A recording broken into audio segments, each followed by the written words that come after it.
¿Cómo es el proceso diagnóstico de un cáncer de próstata? ¿Cuál es su tratamiento? En breves segundos lo analizamos con el doctor Juan Enrique Silva Vollmeister, médico urólogo.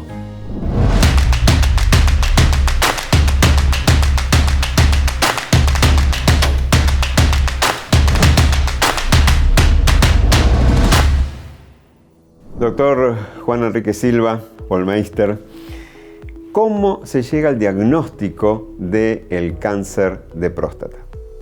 Es una interesante pregunta porque hubo cambios con respecto a años atrás y la tecnología que tenemos actualmente. Antes se hablaba de un pilar diagnóstico que consistía de tres estudios que se realizan, ¿verdad? Voy a ir citando cada uno y después al final hablamos del último que tenemos que se corresponde con esta edad más moderna que tenemos acceso a tecnología.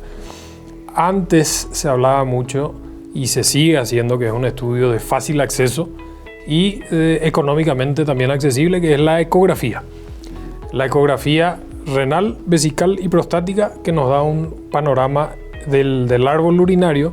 De paso tenemos el tamaño de la próstata y podemos evaluar si hay o no nódulos, pero este estudio no es suficiente si nos acompañamos del estudio analítico de sangre, que es bastante conocido, que es el PSA o antígeno prostático específico. Ese es un estudio que se realiza en sangre en cualquier laboratorio. Tenemos tanto el PSA total y el PSA libre, que en su conjunto nos aportan mucha información. Entonces ya hablamos de ecografía, ya hablamos del PSA y el temido tacto rectal, ¿verdad? Que realmente no se realiza, esto es importante aclarar, no se realizan todas las consultas. El tacto rectal se realiza cuando tenemos alguna duda que nos dejan los primeros, tanto la ecografía como el PSA.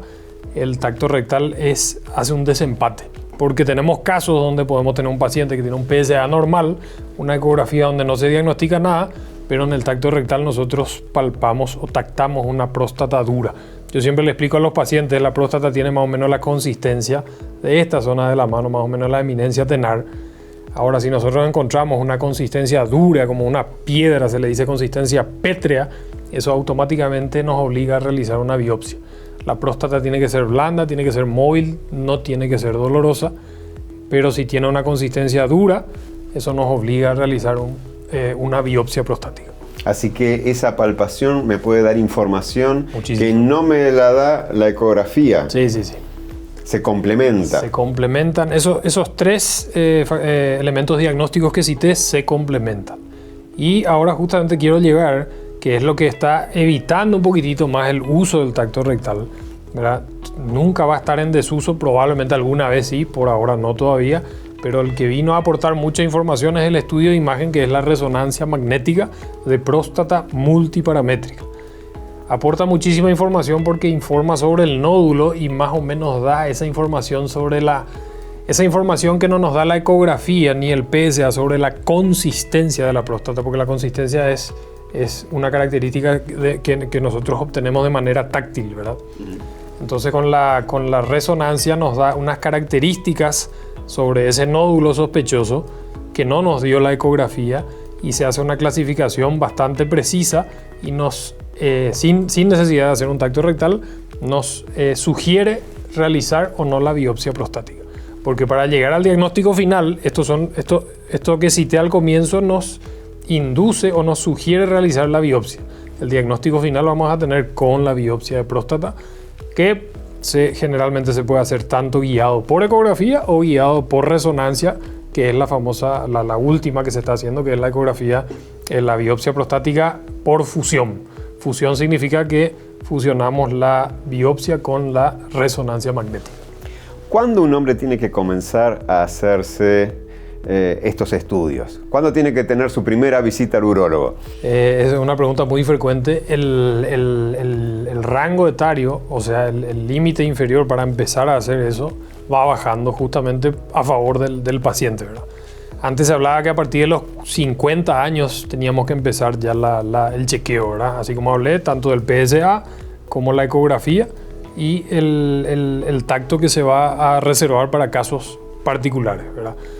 La recomendación es que entre 40 y 45 años ya inicie un paciente que tuvo un antecedente de cáncer de próstata en la familia. Y el que no tuvo, entre 45 y 50 años. Esa sería la recomendación. Acudir, no hace falta que haya síntomas. Es acudir estando bien. Estando bien. Sin ningún síntoma. Evidentemente que si tiene síntomas, con más razón. Puede A los 45, primera consulta. Primera si hay antecedentes, a los 40. 40 sería lo ideal. Y es importante llegar al diagnóstico lo antes posible. Totalmente. Porque generalmente el 60% de un tumor de próstata es asintomático. El paciente no va a sentir absolutamente ningún síntoma. 60%. O sea, 6 de cada 10 pacientes no van a tener síntomas y ya hay un cáncer de próstata. Por eso que es importante acudir a la consulta, porque se realiza el diagnóstico con estos estudios que habíamos citado antes de que hayan síntomas. Doctor Silva, muchísimas gracias por estas recomendaciones. Y bueno, no siempre entonces es necesario el tacto, a veces sí, pero sí es importante a partir de los 40 o de los 45 a más tardar visitar al urólogo. Así es.